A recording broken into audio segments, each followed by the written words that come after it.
J'espère que vous allez bien. Actuellement, j'ai vu se faire arriver une personne sur les réseaux, donc sur la plateforme des réseaux sociaux, anciennement qui était le petit oiseau. Donc, cette personne s'est exprimée face à qu'est-ce qu'elle a vécu. Donc, elle, en tant que telle, elle a passé face à une entreprise, Black Owned Business, à une entreprise de cheveux, une coiffeuse sur les réseaux Instagram. Et vous savez, malheureusement, des fois, il suffit des comportements problématiques comme ça qui rendent difficile pour les vrais professionnels. C'est ça qu'on peut dire. Il y a des gens qui se mettent le titre professionnel, mais ils ne sont pas professionnels. Ils vont faire des coups malhonnêtes comme ça à leurs gens. Et c'est de ça qu'on va parler. Donc, actuellement, on va y aller. Et puis, juste ceux qui sont appelés à avoir des entreprises, qui ont déjà des entreprises. C'est beau, déjà, vous le savez, d'avoir une entreprise, ça veut dire, c'est d'investir. Vous investissez votre temps, votre argent, les équipements, votre matériel, votre réputation. Mais vous savez, tout ce que vous avez investi avec des comportements aussi rédhibitoires, des comportements aussi malsains que ça, peut vous porter injustice, peut se retourner contre vous. Et juste en question pour des choses que vous êtes en tort. Dans l'histoire, vous êtes complètement en tort, mais ça se retourne contre vous. Des fois, vous allez dire, vous avez fait l'argent rapide en prenant une de vos clientes qui avait confiance en vous, mais en vrai, là, c'est vous qui êtes puni face à ça. Bref, on va aller sur tout le tout, sans perdre d'instant. On est bien chez la Doua. It's about everything.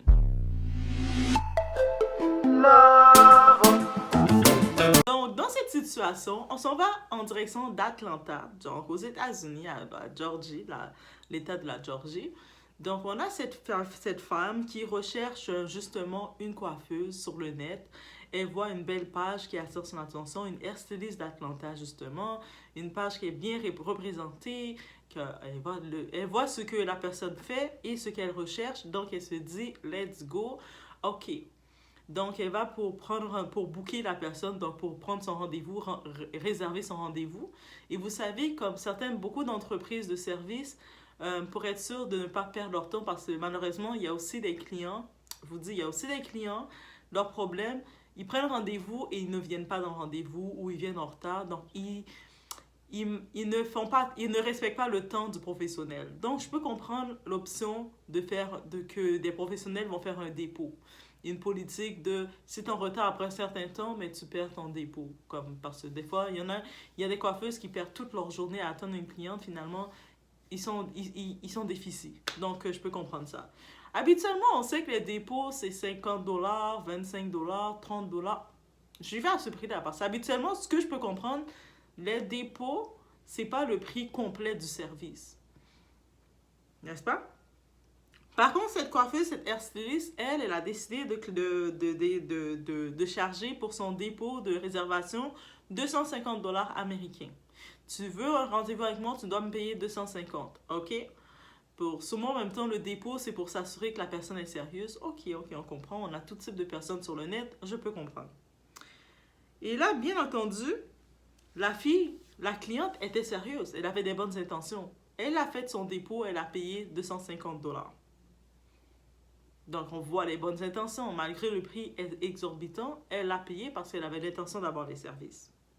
Donc, elle sait qu'elle a son rendez-vous, elle est contente, elle va faire ses cheveux, elle a déjà réservé, tout est correct. Et là, gros dilemme qui arrive, tout aurait pu s'arrêter là, être correct, mais cette coiffeuse, je pense que c'est à même pas 24 heures de délai, là. C'est comme, elle n'a pas laissé un vrai timing pour chercher quelqu'un d'autre. T'as booké une coiffeuse pour te coiffer, et puis t'as fait le dépôt de 250. Elle n'a pas donné un délai. Elle a juste dit, oh, malheureusement, le rendez-vous doit être reporté parce que j'étais en contact avec des gens qui avaient le COVID ou quoi que ce soit. Donc, tu comprends. Et puis, c'est ça. Oh, c'est dommage, c'est malheureux, mais dans ce cas-ci, je comprends. Tu as été en contact peut-être avec du monde qui peut être malade, donc tu ne veux pas m'infecter, c'est très professionnel de ta part, merci, c'est sûr que je me retrouve mal pris, mais qu'est-ce que je fais? Je suis obligée d'attendre, qu'est-ce que je fais? Là, vous savez les gens, Vous savez que vous avez votre clientèle. Vous savez que vous mentez à votre clientèle. Vous avez d'autres plans. Vous ne pouvez plus coiffer la cliente qui vous a déjà payé 250. Vous lui mentez. Ça peut passer. Mais là, l'air styliste, la fille, là, sur ses réseaux, vous savez, dans les stories d'Instagram, vous postez, elle a donné comme mensonge ou comme histoire, comme raison qu'elle ne peut pas être en contact avec elle parce qu'elle était en contact avec quelqu'un qui a le COVID. Ok, c'est correct. Là, la fille, comme ça, je sais pas, elle scroll ou elle, elle est tombée. En regardant l'Instagram, elle s'est retrouvée sur son compte personnel, parce qu'elle a seulement un compte professionnel, un compte personnel, ou c'est sur son même compte. Je pense que c'est même encore plus l'audace. Sur son même compte professionnel, elle a posté des stories où ce qu'on la voit à Miami. Comme si elle est allée faire ses petites vacances à Miami. Mais là, elle est comme, attends, moi, j'ai payé la fille mon rendez-vous 250 $. C'est 250 $, ça reste 250 $. Pour que, cette fille-là décide de m'annuler pour qu'elle est en train de s'amuser à Miami. C'est quoi ce manque de respect? Elle est énervée, elle est comme... En plus, dernière minute, elle me prend comme ça.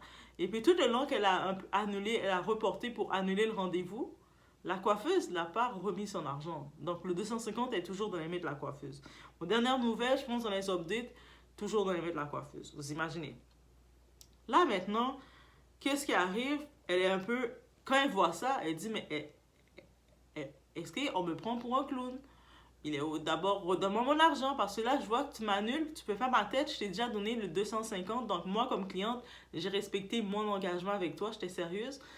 Toi, t'as mon 250 et t'es à Miami. T'étais supposé être confiné chez toi, rester parce que pour peu importe la raison que tu m'as donnée. C'est quoi que tu me dis? Là, la coiffeuse, je sais pas, est arrogante. Vous savez, les personnes qui sont en tort, ils savent qu'ils sont en tort, vous venez les confronter et puis ils sont arrogants avec vous. Et puis, on voit les captures d'écran qu'elle a partagées, comme c'est cette fille-là qui a été victime de cette coiffeuse, de ce manque de professionnel. Elle a partagé sur ses pour faire le tour. Donc, la solution que cette professionnelle a trouvée, parce que la professionnelle a décidé que malgré que c'est elle qui n'a pas respecté son engagement, elle a quand même décidé, vous savez quoi, la seule chose qu'elle dit, moi, de toute façon, dans mon entreprise, je n'ai pas de politique de remboursement. So, l'argent que tu as donné là, pour le dépôt, mais c'est too late, c'est déjà donné. Moi, je ne te rembourse pas. Il n'y a pas de retour remboursement.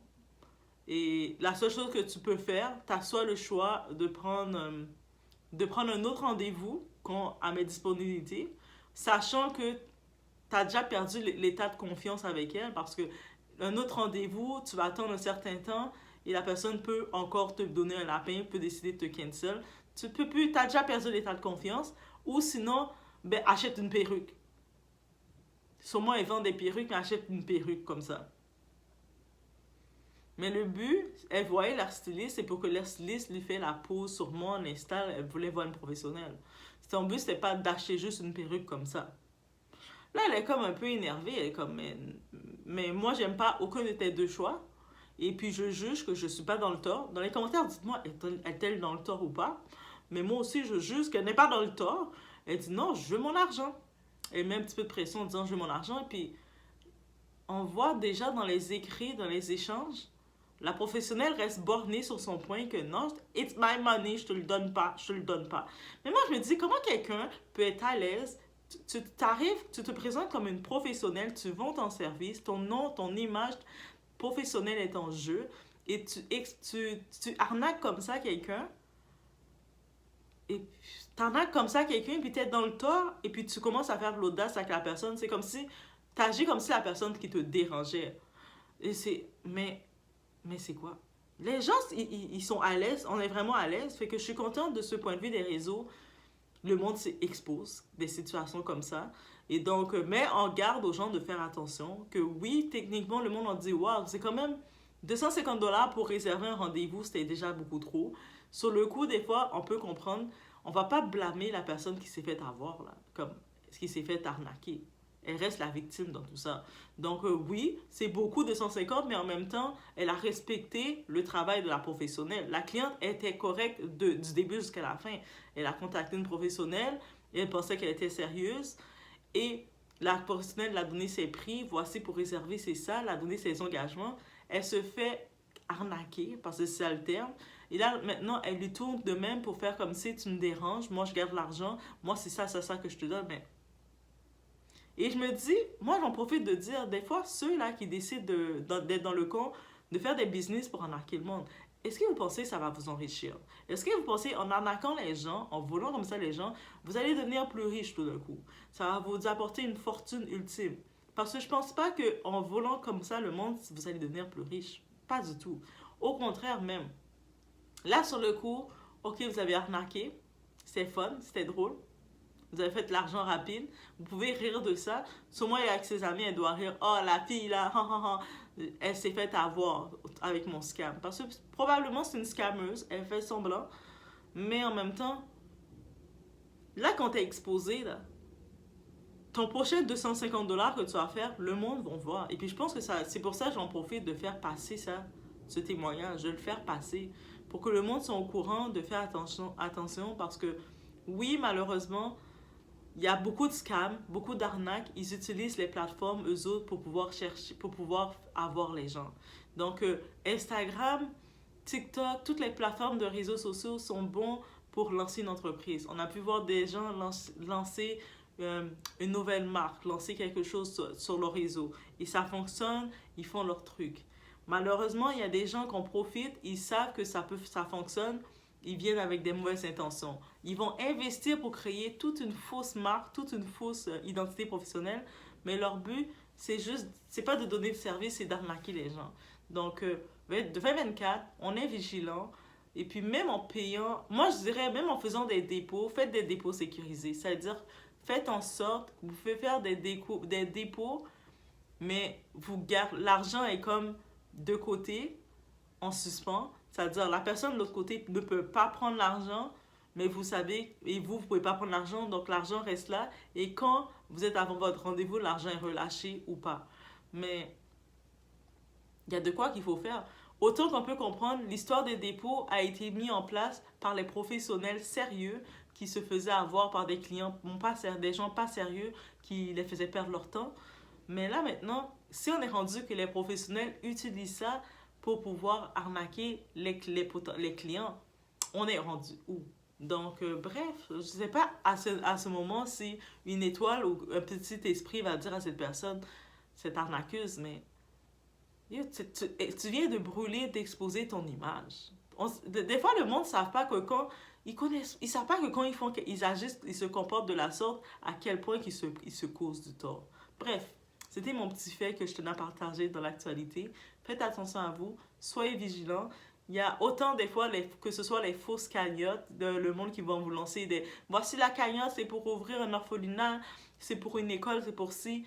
On doit vérifier, on doit demander les contacts. Peu importe c'est quoi là, qu'est-ce qui est ouvert, oui, on doit être vigilant.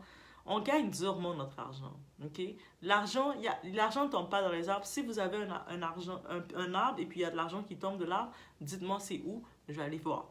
Parce que sinon, l'argent ne tombe pas des arbres. Donc, c'est tout. Faites attention à vous.